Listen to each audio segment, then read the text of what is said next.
So let's start with the session.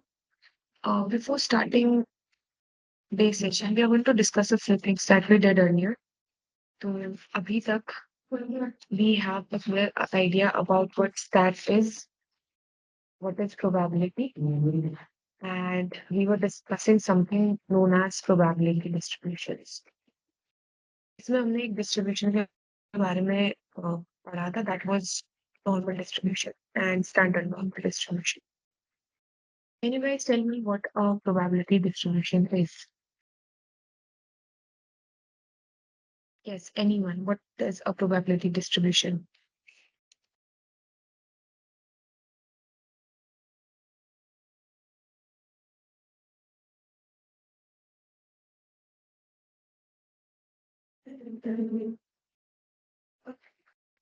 Okay, so a probability distribution is a data or a graph which is conveying all the events under one particular, all the probabilities for one particular kind of event. Okay, and we have various kinds of probability distribution depending upon the scenario. So we have normal, standard normal, and we have binomial, we have Poisson,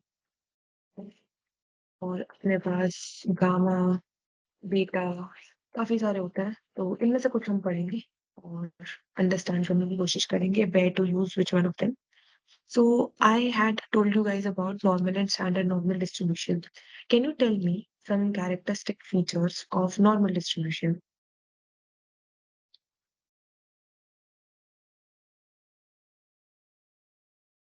हाँ जी, normal distribution के कुछ feature या mean is equal to median. A normal distribution is basically a symmetric distribution जिसके लिए skewness equals to 0. Okay. Skewness is the property of symmetry. Kurtosis is also equals to 0. Kurtosis is the property of sleekedness of a graph. कितना ज़्यादा narrow है, कितना ज़्यादा wide है. And mean equals to median. अभी आप standard normal distribution के बारे में बता सकते हैं. Normal distribution तो ये हो गया. What is a standard normal distribution?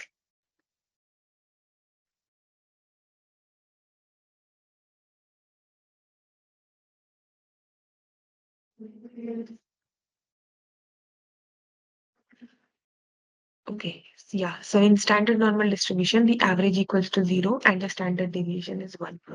तो दिखने में तो दोनों एकदम सेम होते हैं, बट सिर्फ इतना ही फर्क है कि standard normal distribution is a standardized version of normal distribution with average 0 standard deviation 1. Okay, अब हमने इनका थ्योरेटिकल एस्पेक्ट्स तो सारे देख लिए थे. अभी हम इनकी इम्प्लीमेंटेशन देखेंगे, like how to apply these distributions on data और कैसे आइडेंटिफाई करें that your distribution is a normal distribution. So उसके लिए I be starting the implementation. So I'm importing C1 as SNS and pandas and NumPy. So I'll be using a data set for this demonstration, and the data set is students.cst. If you want to access any data set on the data set are present on the drive, feel free to use this. Okay, so this is the data frame that we have, and it contains information about student ID, name of the person, gender, age, height, weight, religion, score, major, and salary, and all these things. Okay. इसमें से we'll be plotting a distribution for weight और तो अभी आपको दिख रहा है that यहाँ पे there is a column for weight. इसके लिए distribution बना के देखेंगे और देखते हैं कि whether it resembles a normal distribution or not. Okay. So what I'm doing, I am extracting all the weights for this data, and this is the weight. और इसको हम store कर लेंगे inside a variable. Okay. Now, the best way to understand whether this particular distribution follows a normal distribution or not is to first plot it. तो हम SNS में we have a distribution plot और इसके अंदर we will be passing our weights data. Okay. So this is the plot that you get. All right. अभी what do you observe when you look at this plot? Do you consider it a normal distribution or not a normal distribution? या फिर almost a normal distribution?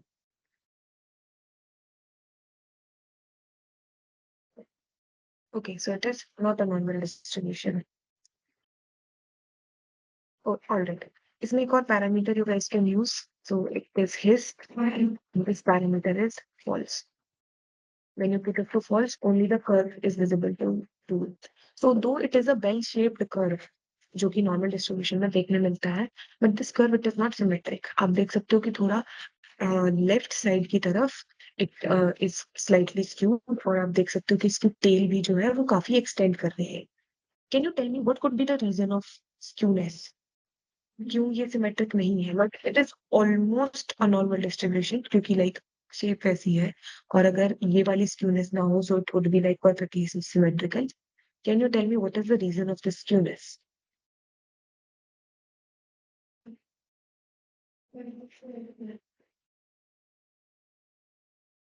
We not have all features of people maybe. See, one simple word to define why is there any kind of skewness in your graph is that there is a presence of outlier. आप देख सकते हो कि weight it is extending beyond 100 and 120 के पास भी we have some kind of observation, ठीक है, where weight equals to 120. So since most of my average weight, okay, like majority of data points, it is lying between 50 to 100 और उसके बाद काफी कम ही data values हैं. So उसके वजह से ये स्क्यूनेस आ रही है. तो स्क्यूनेस का रीजन क्या होता है? It is always some kind of inconsistency, basically an outlier. Okay. अभी आउटलायर आपको हटाने आते हैं तो इधर एक एक्टिविटी आप लोग करोगे बाद में. ये आउटलायर रिमूवल के बाद देखना कि whether it resembles a perfectly normal distribution और नॉट. अभी के लिए I am not going to demonstrate it क्योंकि नॉर्मल डिस्ट्रीब्यूशन के बारे में ही देखेंगे. सो और जो चीजें हम यहाँ पे कर सकते हैं that is to understand about our distribution. हम इसका एवरेज और मीडियन ये सारी चीजें कंपेयर करके देख सकते हैं. So for Higgs data, let's calculate the average. Average is 72.99. And for this data, what is the mode? So mode is 67.1. Or what is the median? तो median is 71.8. अभी वैसे तो ये तीनों चीज इक्वल होनी चाहिए for normal distribution. But you guys can see कि median or mean, they are like almost equal. So for now, okay, for now we are going to treat it like a normal distribution. ठीक है, और उसको standard normal में convert करना देखिए. One extra step जो आप लोग करोगे letter when you practice it, that you have to remove this outlier before converting it into standard normal distribution. क्योंकि अभी ये normal distribution है ही नहीं properly. ओके, बट इतने को कंसिडर कर सकते हो कि अच्छा ठीक है, नॉर्मली डिस्ट्रीब्यूटेड डेटा है, आउटलायर हटाने के बाद ये डिस्ट्रीब्यूशन परफेक्ट हो जाए. ओके. अब इसकी स्क्यूनेस और कर्टोसिस भी जान लेते हैं क्योंकि हमें पता है कि नॉर्मल डिस्ट्रीब्यूशन के लिए स्क्यूनेस और कर्टोसिस 0 होते हैं. सो आप क्या करोगे? From scipy dot stats you guys will import mu and you will import kurtosis. ये दो फंक्शन होते हैं. क्यू के अंदर you will pass your weights data and it gives you 0.65 as skewness. And let's check kurtosis as well. That is 0.2. Again, I get an inference कि हाँ perfectly normal distribution तो नहीं है. जहां तक सबको समझ में आया कैसे कैसे like insights लेनी है from the distribution, please give a thumbs up. Alright. अब इसको कन्वर्ट करके देखते हैं. अभी के लिए I'm going to consider that the above distribution is a normal distribution.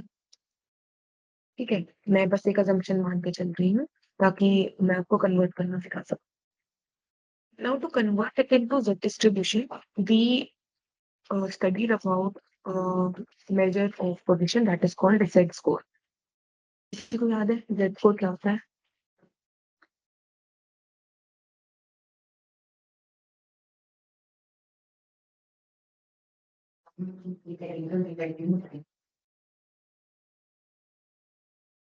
All right, I'll tell. So Z score is a measure of position. हमने इसको पहले यूज किया था फॉर आउटलायर डिटेक्शन. IQR और Z स्कोर दोनों से ही हमने outlier को डिटेक्ट करके रिमूव किया था. Z score का फॉर्मूला क्या होता है? What actually by definition Z score is?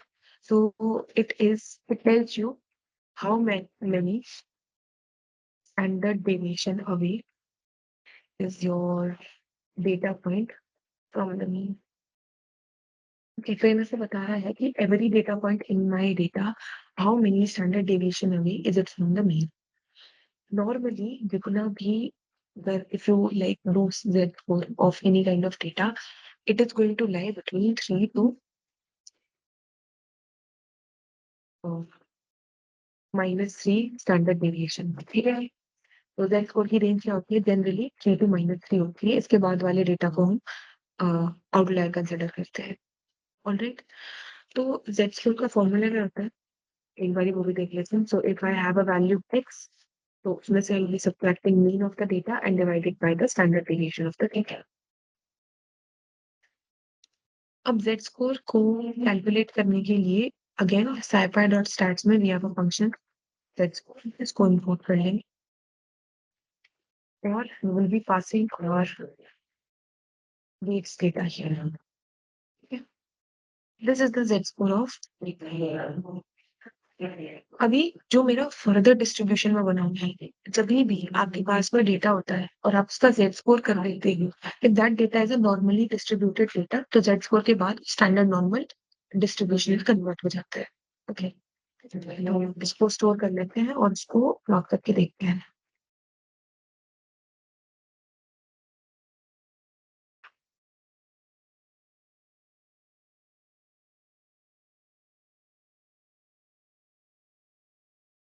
भैया इस डिस्ट्रीब्यूशन को देखोगे तो देखने में it is like ditto similar, but you guys can see इसका average is 0 and standard deviation is going to be 1. Check करते हैं इस बात को. तो score. So what is the average you guys can see here? It is like a very small value, very close to 1. क्योंकि this was not a perfect normally distributed data. तो इसका जो standard normal distribution बना है, that is also not following the perfect standard normal distribution. समझ में आया? But you can see that it is like very close to 0. अभी इसका स्टैंडर्ड डेविएशन भी कैलकुलेट करते हैं. So you can see that the standard deviation, it is almost equals to 1. Can you please give me a thumbs up if you understand it? Okay. तो आप ऐसे ही किसी भी डेटा को नॉर्मली डिस्ट्रीब्यूटेड बोल के उसको स्टैंडर्ड नॉर्मल डिस्ट्रीब्यूशन में कन्वर्ट नहीं कर सकते. आप देखते हो कि परफेक्ट वैल्यूज आ ही नहीं पा रही. So you need to first like impute the outliers, you need to first remove the outliers और फिर आप ये स्टेप्स करते हैं. अभी के लिए आई बी ऑल्सो डेमोन्स्ट्रेटिंग कि स्क्यूनेस और कर्टोसिस को कैसे ट्रीट करें. ठीक है. तो उससे पहले एक क्वेश्चन आप लोग करोगे. छोटा सा सवाल है.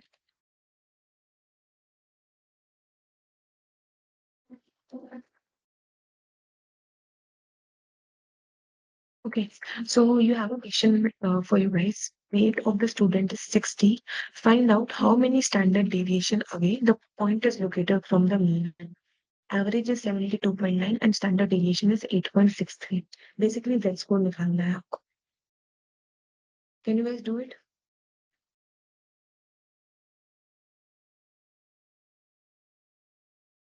हाँ जी, give me a thumbs up. All right, Himansh is going to attempt, Modhaj is going to attempt.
Himanshu, is it positive 1.5 or negative 1.5?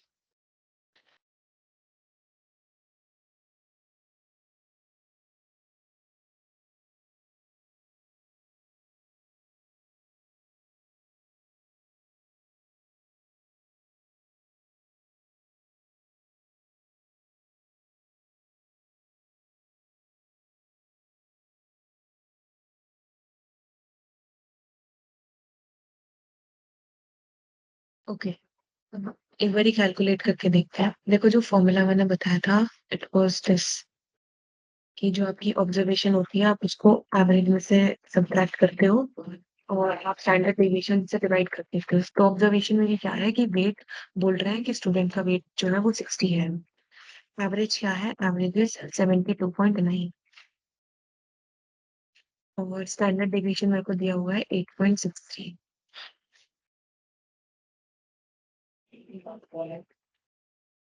Okay, so it is going to be negative 1.49, negative 1.5। मोडर्स में भी आपने brackets use नहीं किए थे, इसलिए आपकी value के different आ रहे हैं। और लाइक समझ में आया कि क्यों ये नेगेटिव है? You do not subtract the observation from the mean, you subtract the mean from the observation. Okay, और इसमें कोई स्क्वायर नहीं होता, कोई एब्सोल्यूट नहीं होता, तो the value can be positive as well as negative. अब ये चीज मैं आपको और दिखाना चाहती हूँ। ये जो मेरे Z स्कोर है, इनका मैं एक बार आपको स्क्रीनलेस बताना चाहती हूँ कि क्या है।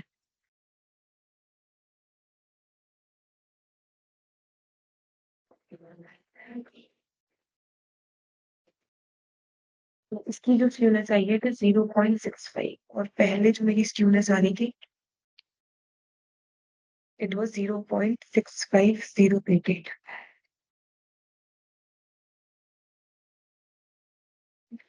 Okay, so like skewness here it is almost same, पहले Z स्कोर के भी और Z स्कोर के बाद भी।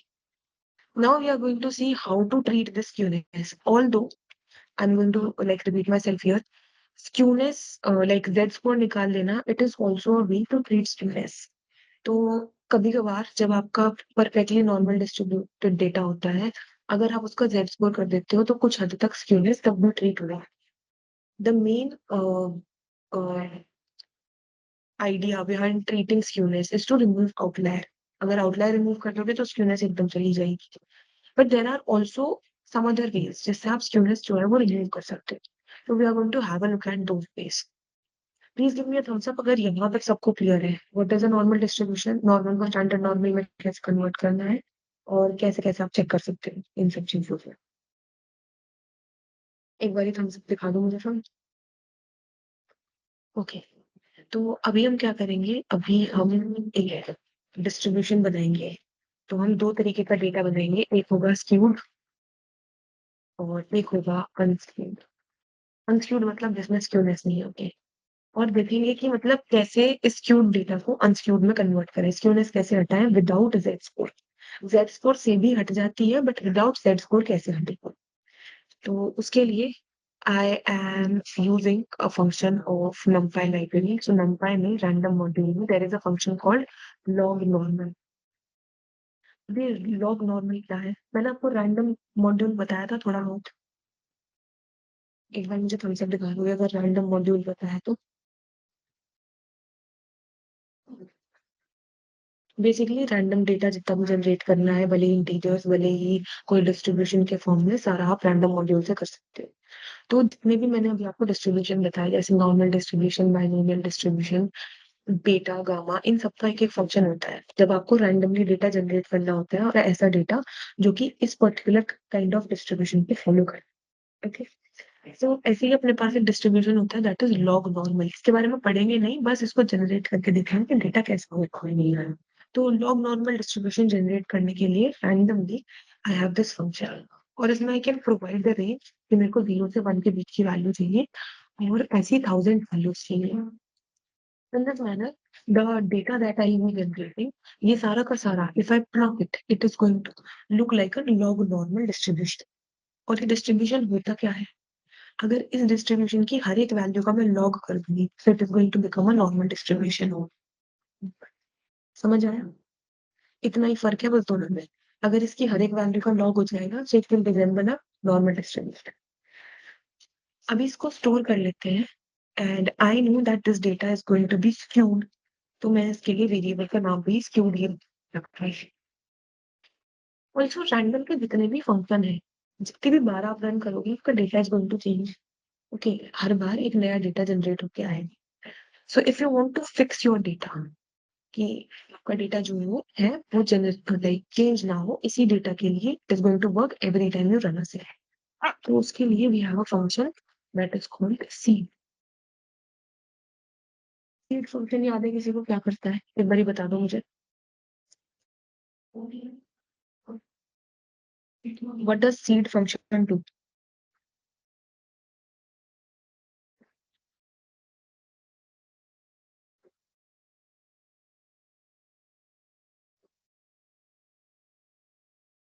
जैसे मैंने बोला कि रैंडम का जो डेटा है ऑलवेज अलग डेटा जनरेट होगा, तो seed function helps me to fix that data. भी हो सकता है कि जैसे आप लोग भी इस चीज के लिए कोड लिख रहे हो और आपका डेटा अलग आएगा, मेरा डेटा अलग आएगा, तो दोनों की वैल्यूज भी डिफरेंट होगी, ग्राफ भी डिफरेंट होगा। But let's say we are working on the same project and we are using some kind of random function.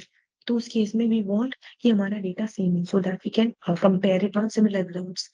तो सीड क्या करता है, सीड फिक्सेस योर डेटा। तो सीड की वैल्यू आप कोई भी इंटीजर वैल्यू पास कर सकते हो, उस वैल्यू के लिए it is going to fix your data और डेटा फिर चेंज नहीं होगा।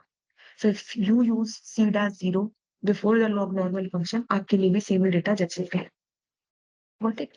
और ये जो सीड फंक्शन है ये आप किसी भी रैंडम फंक्शन के पहले लगा सकते हो। ऑलराइट, अब इसका स्क्यूनेस और कर्टोसिस कैलकुलेट कर लेंगे। तो स्क्यूनेस और स्क्यूड डेटा इस 3.16, मतलब काफी ही ज्यादा स्क्यूनेस इस डेटा में है। और अगर आप कट इसको मैं स्टोर कर लेती हूँ, क्यूब स्क्यूब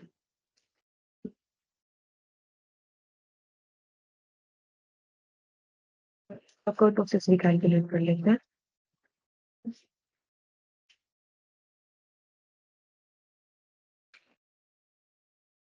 ओके, कर्टोसिस इसका चेक करते हैं क्या है। तो इट इज 13.2, काफी ही हाई कर्टोसिस इस डेटा का है। उसको मैं प्लॉट करती हूँ। सो प्लॉट करने के लिए लेट्स यूज ELT डॉट, या एक बारी साथ में प्लॉट करेंगे so that we can compare. Subplot बनाएंगे इसका।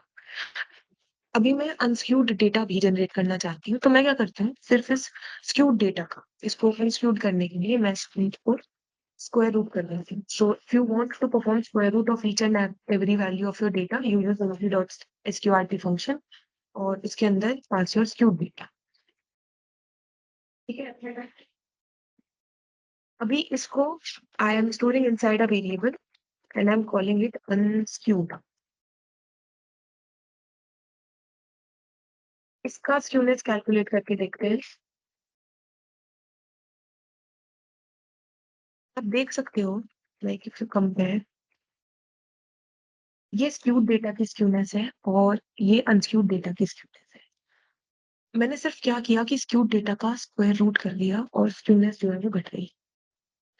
ओके, सो दीज मेथड्स, जैसे स्क्वायर रूट कर देना, क्यूब रूट कर देना, या अगर मैं स्क्वायर रूट की जगह इसका लॉग कर दूंगी, तो तब भी आप देख रहे हो कि skewness is almost zero now.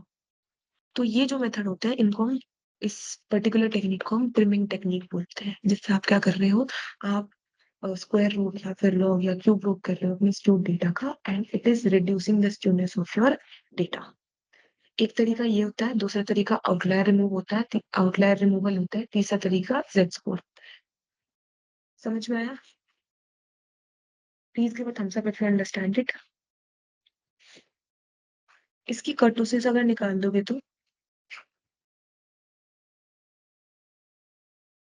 बोलते हैं अनस्क्यूड।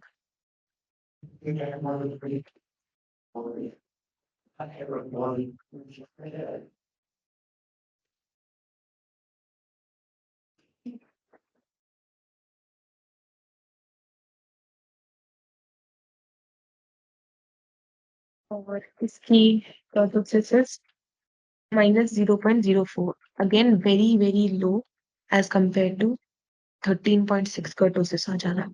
सो comparatively I have treated skewness in my data. तो अब इसको प्लॉट करके देखते हैं कि इसको side by side let's compare if skewness is reduced और नॉट रिड्यूस्ड। तो अभी आई बी क्रिएटिंग सबप्लॉट्स, तो मैटप्लॉटलिब भी रिपोर्ट कर लेते हैं।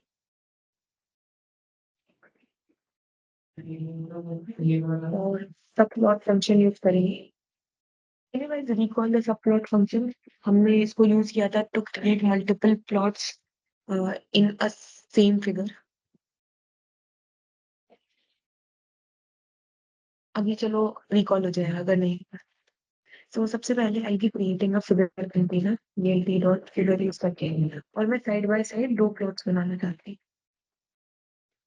इसका फिगर साइज ले लेंगे 12x6, 12 is my width, 6 is my height. Subplot में आप क्या पास करते हो? सब प्लॉट फंक्शन वैसे तो कई तरीकों से रन किया जा सकता है, बट तीन मेजर आर्ग्यूमेंट्स आप इसमें पास करते हो कि रो, कॉलम और आपका index number of the graph. तो जैसे कि मेरी एरे होती है, 2D एरे होती है और उसके अंदर रो और कॉलम होते हैं, आप अपने फिगर को भी रो और कॉलम में डिवाइड कर सकते हैं कि मेरे को कितनी इसके अंदर सब चार्ट्स बनाने हैं। तो अभी मेरे को इसके अंदर दो प्लॉट्स बनाने हैं, एक फॉर स्क्यूड डेटा, दूसरा फॉर अनस्क्यूड डेटा।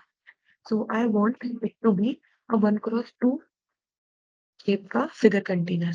तो एक रो में मैं दो ग्राफ बनाऊंगी। The first graph that I be drawing, उसके लिए मैंने इंडेक्स 1 लिख दिया और यहाँ पे कोड आएगा पहले का। So this is going to be a histogram, और this histogram is going to be for my skewed data. Variable का नाम एज इट इज कॉपी कर लेते हैं। ओके, इसके अंदर you guys can also give a colour, so I am going to give red. और एक और पैरामीटर होता है that is edge colour. Basically outlining कर देना अपने डेटा की, जो आपके इंस्टाग्राम बन जाएंगे। तो मैंने एज कलर पैरामीटर भी इधर डाल दिया है। It is completely optional, use करना है करें, ना करना है ना करें। Now we have to give a title here as well. तो टाइटल में मैं स्टूडेंट्स और कर्टोसिस की वैल्यूज को डालूंगी so that I can compare. तो this is going to be my student distribution. F strings याद है आप लोगों को? इसलिए know what F strings are. Basically आप अपनी स्ट्रिंग के आगे एफ लिख देते हो और अब यहाँ पे आप फॉर्मेट करके कुछ भी डेटा डाल सकते हैं। So I am going to write about skewness. I mention कि स्क्यूनेस क्या है।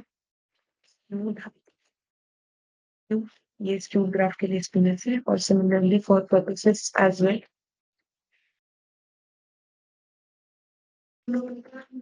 And this is for skewed purposes. ये स्लैश एन समझ में आ रहे हैं? These are basically escape sequence next line के लिए। ओके, लेबल भी देने हैं तो दे सकते हो, अभी के लिए I am skipping that one. अभी मेरे को दूसरा भी सब प्लॉट इसके लिए बनाना है, तो उसके लिए I am copying pretty much the same thing after subplot, और इसी में मैं चेंज कर।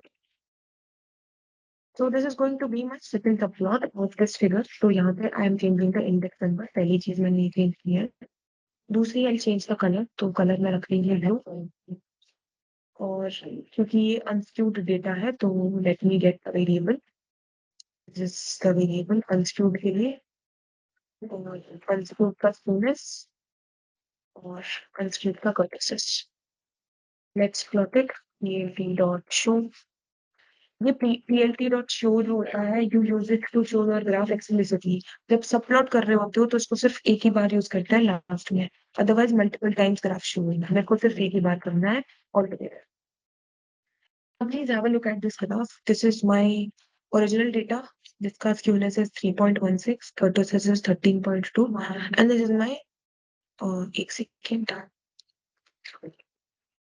या and this is my unskewed distribution. जब मैंने इसका लॉग कर दिया, मैंने आपको एक चीज बोली भी थी कि लॉग नॉर्मल डिस्ट्रीब्यूशन के हर डेटा का अगर लॉग कर देते हैं तो वो नॉर्मल डिस्ट्रीब्यूशन बन जाता है। और अब आप देख सकते हो like this is looking like a normal distribution. Okay, तो स्क्यूनेस रिड्यूस हो गई। If I change that log function to SQRT, ठीक है, ये लॉग की जगह स्क्वायर रूट का, तो आप देख सकते हो कि स्क्यूनेस रिमूव तो हुई है बट उतनी नहीं हुई है। तो जितना अग्रेसिव आपको स्क्यूनेस रिमूवल करना है, you can use any kind of function. तो बेसिकली दिस वाज सबसे पहले हमने लॉग ट्रांसफॉर्मेशन यूज किया, फिर हमने स्क्वायर रूट ट्रांसफॉर्मेशन यूज किया। आप क्या कर सकते हो, आप डेटा को ग्रुप भी कर सकते हो, ग्रुप करने के बाद भी कुछ स्क्यूनेस घट करती है, और लेट्स गो कर सकते हो। Please give a thumbs up अगर यहाँ तक everything is clear.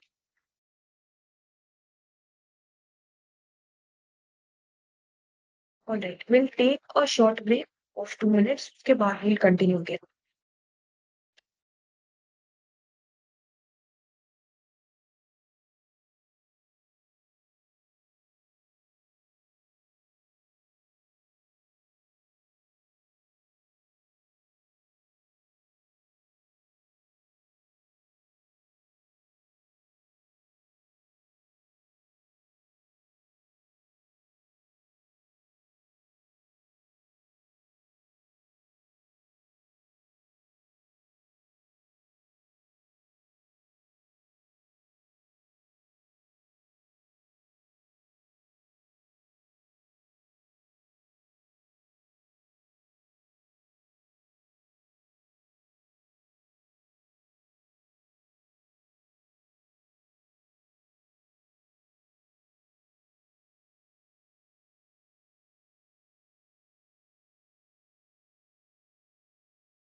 Please start करें, please give a thumbs up if you all are here.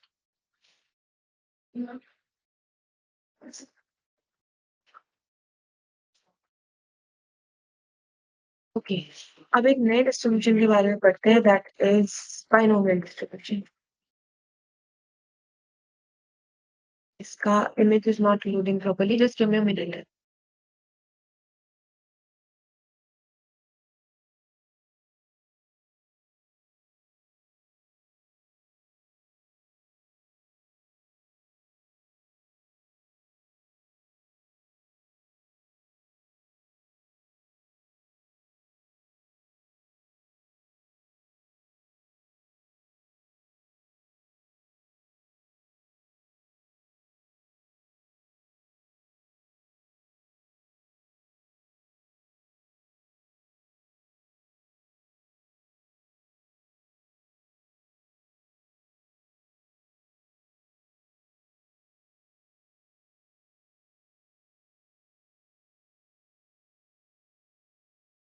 Alright guys, let's understand what a binomial distribution is.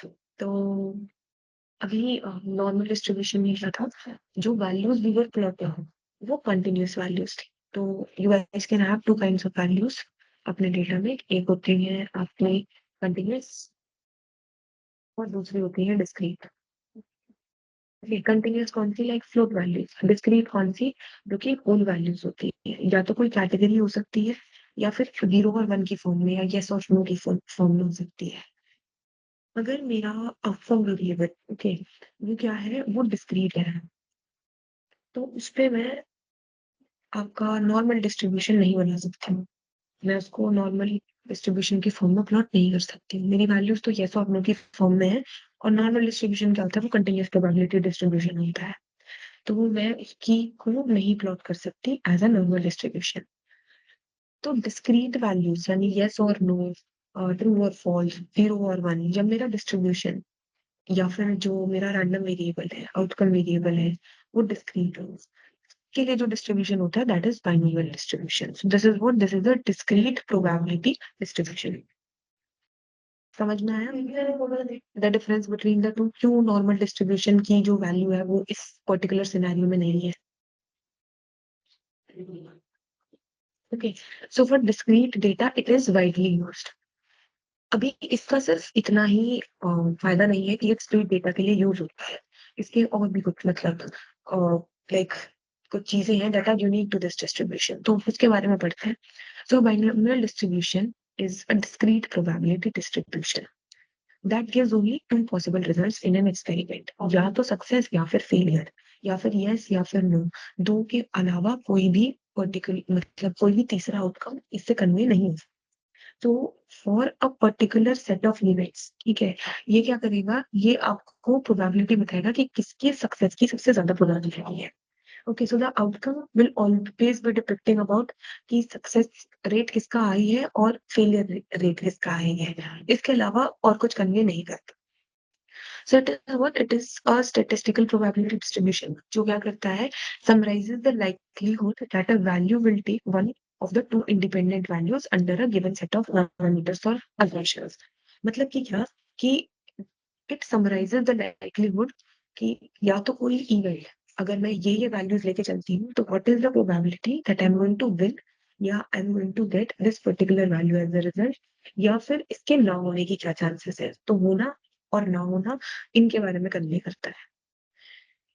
Okay, so it is what, it is a very commonly used discrete probability distribution. तो इतना आपको continuous continuous data तो काफी frequently देखने को मिलता है, but like if you have discrete data तो उसके लिए बाइनोमियल डिस्ट्रीब्यूशन काफी कॉमनली यूज किया जाता है as compare to normal distribution. एक एग्जांपल लेके समझते हैं इस चीज को। मान के चलते हैं कि कोई कसिनो है और उन्होंने एक गेम इंट्रोड्यूस किया है in which the participant can place bets on a number of heads और tails in a specified number of coin flips. मतलब कि आप जाओ कसिनो में और कसिनो वाला आपसे बोले कि भाई 20 फ्लिप में कितने हेड आ रहे हैं। ओके, तो आप बोलते हो कि 20 फ्लिप में 6 हेड आ रहे हैं और आप बेट लगा देते हो। तो ऐसी जो सिचुएशन है, like if you want to know कि मैं किस चीज पे बेट लगाऊं, क्या मैं हेड के पॉसिबिलिटी पे बेट लगाऊं या मैं टेल की पॉसिबिलिटी पे बेट लगाऊं, और लगाऊं तो एग्जैक्टली exactly कितनी कितने फ्लिप्स में मेरे को हेड मिलेगा या टेल मिलेगा। तो for a specified number of events, like in this case it is coin flip, you are checking कि नंबर ऑफ हेड या नंबर ऑफ टेल्स कितने आ सकते हैं। ओके, सो लेट्स से आप $10 की बेट लगाते हो और आप बोलते हो कि एग्जैक्टली 6 हेड्स आएंगे इन 20 कॉइन फ्लिप्स। ऑलराइट, तो इसका अगर डिस्ट्रीब्यूशन आपको बनाना हो तो वो आप बाइनोमियल डिस्ट्रीब्यूशन की हेल्प से बनाओगे। Now in this case, okay, if I say कि this coin it is a fair coin, so is this bet a fair bet, कि मतलब $10 की आप बेट लगा रहे हो कि एग्जैक्टली 6 हेड्स में एग्जैक्टली 6 हेड्स आएंगे in 20 coin flips. What is the chance that you're going to win or not win this bet? एक एक मतलब ऐसे एक वेग आइडिया बता दो। Will you win this bet or will you lose it?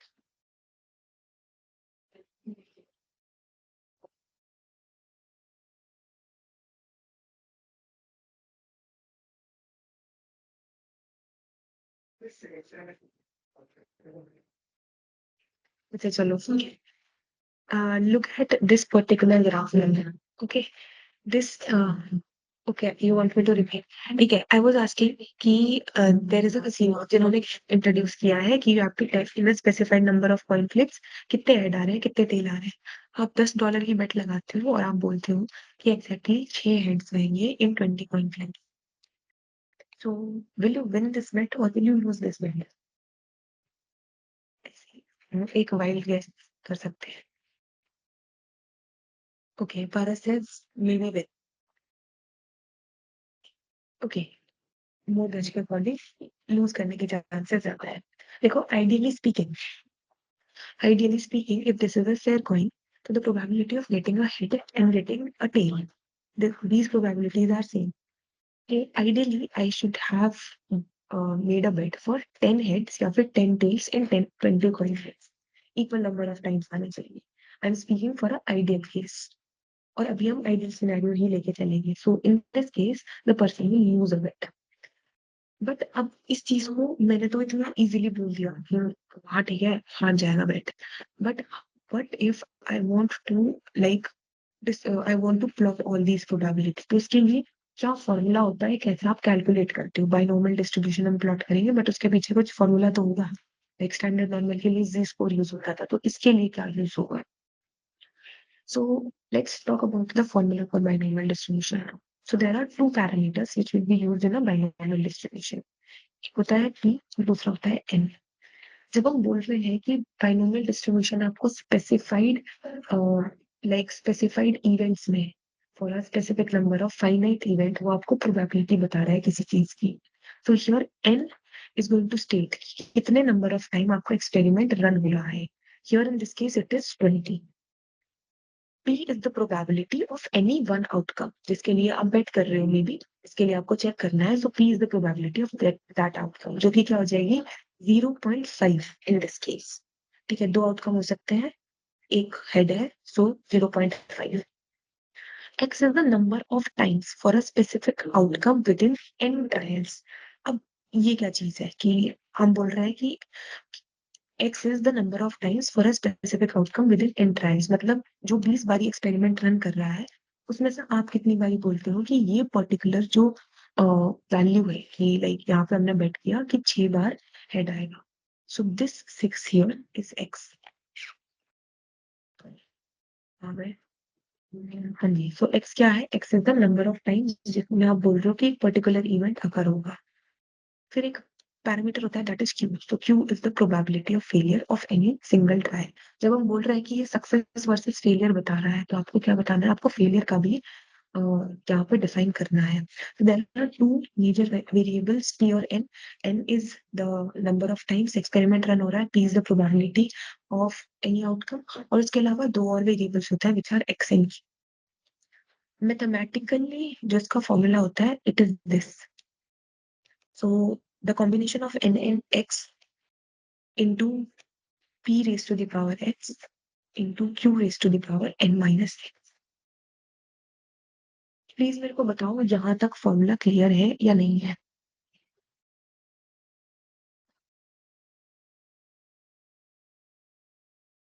If anyone wants me to repeat it, please write in the chat box.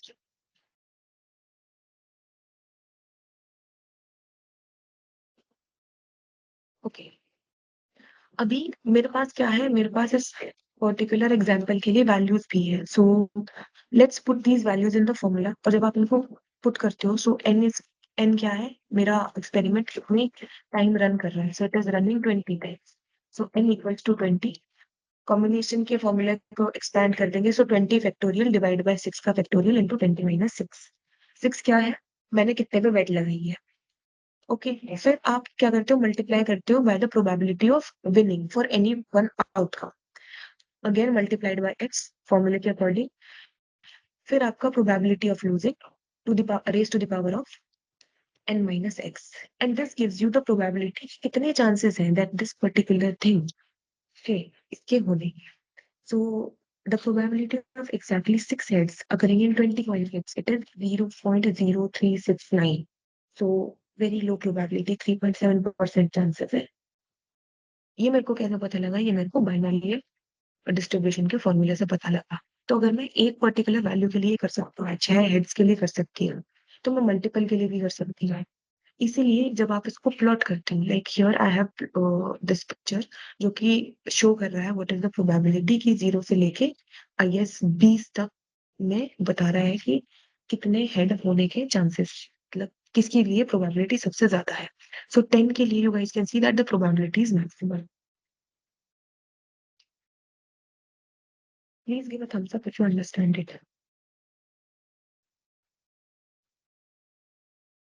Okay, अभी ऐसे वेरियस एग्जांपल हो सकते हैं, लाइक अभी हमने कॉइन टॉस का एग्जांपल लिया, तो उसके लिए हम एक इम्प्लीमेंटेशन भी देखेंगे।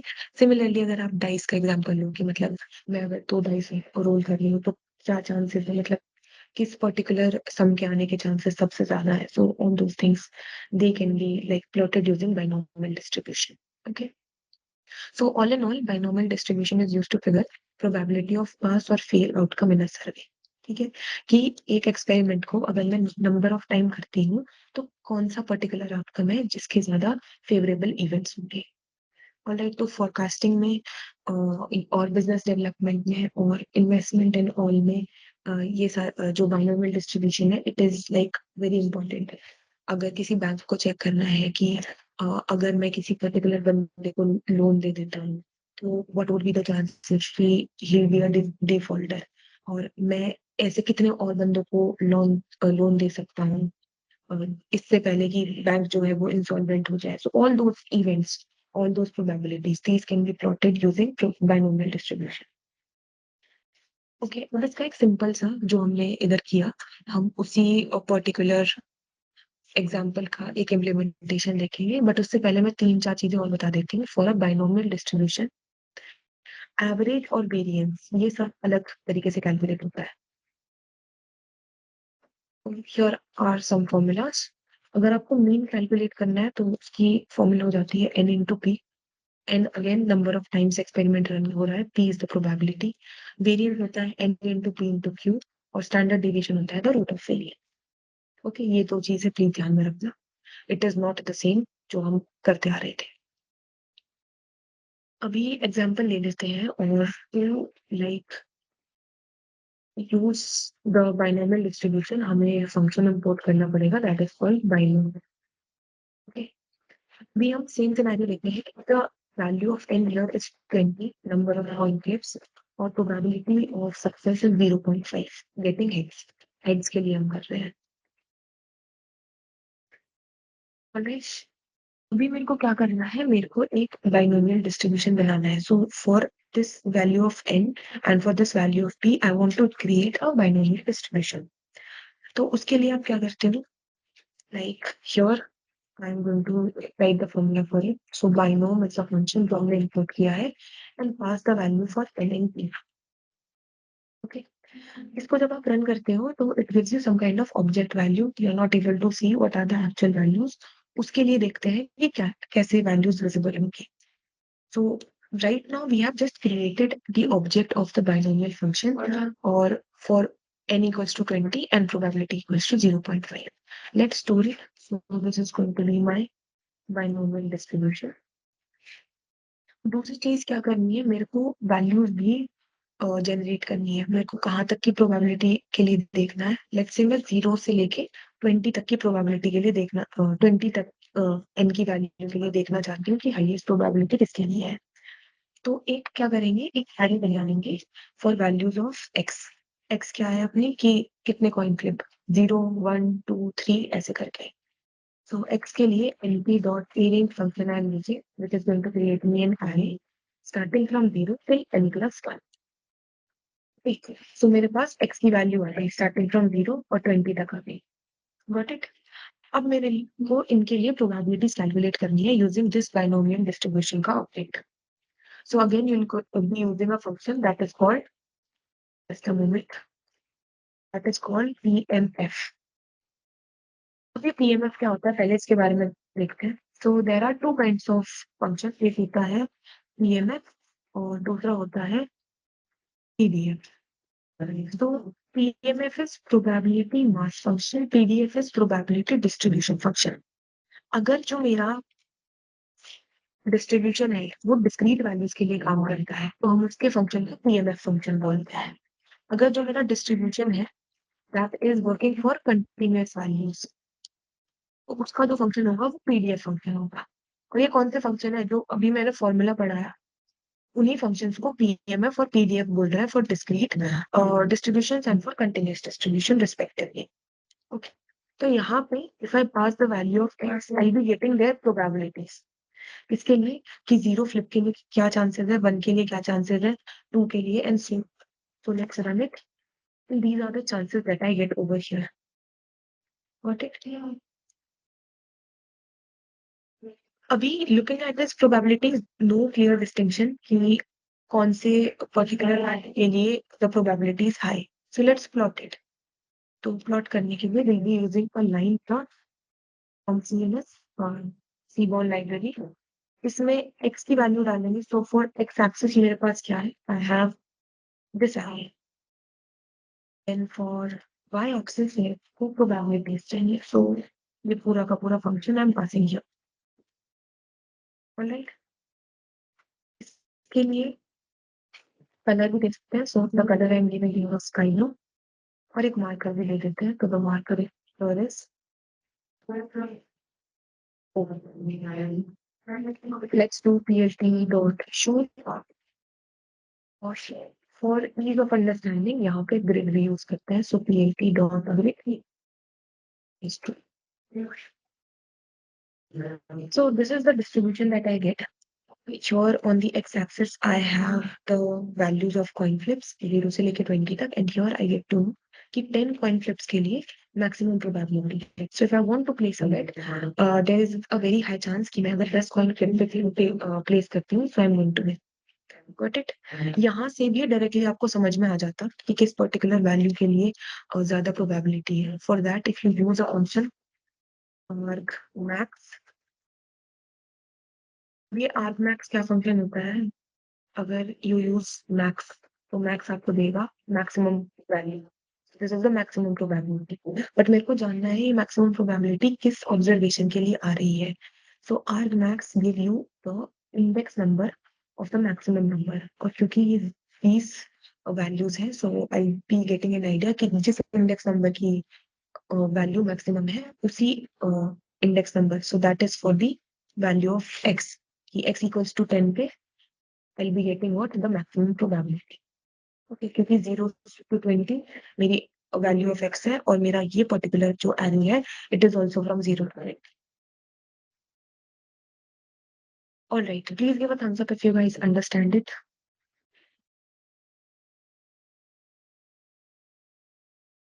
If you want me to repeat any particular part of this demonstration, feel free to ask. All right, so do you guys now have a clear idea कि normal distribution, standard normal distribution और binormal distribution तीनों में क्या फर्क है?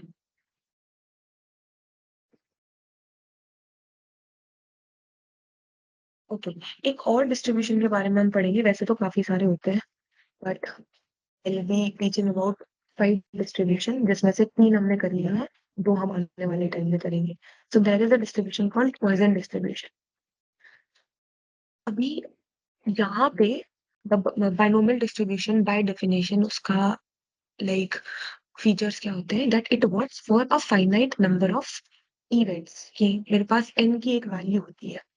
What if I have infinite events, तो उसके लिए this distribution it is not going to work. Okay, so for such scenarios we have Poisson distribution. This is also a discrete probability distribution. मतलब इसका भी जो फंक्शन होगा उसको PMF बोलेंगे. और this function it basically जो binomial distribution की limitation होती है, that it cannot run, it cannot like generate the probability for infinite outcome. That is going to get fulfilled by Poisson distribution. तो इसके बारे में we'll be talking about tomorrow. And with this, we'll end today's session. So if there is any doubt related to whatever we discussed today, feel free to ask. Otherwise, you are allowed to leave the session.